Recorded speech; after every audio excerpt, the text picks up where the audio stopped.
lâu hết xóa bóng ta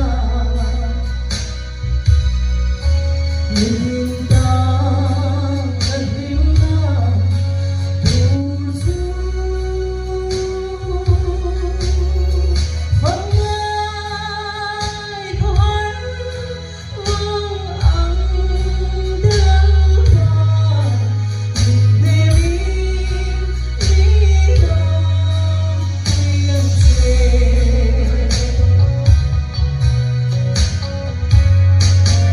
thề rằng sẽ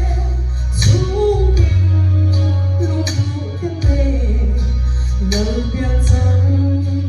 lúc ta nhòa mê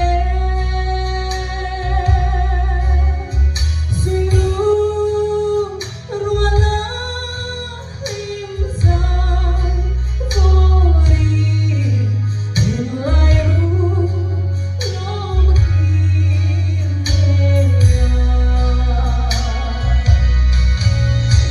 kia lâu hết xóa bóng ta nhìn ta anh hiếm là thu du phần ai thoáng mong anh đơn ta nhìn về mi đó quyên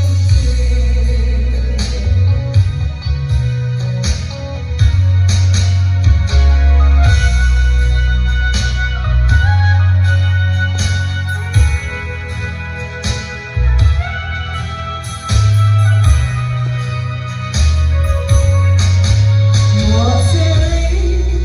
lâu thế âm lệ thô xin khoa harle ngày đó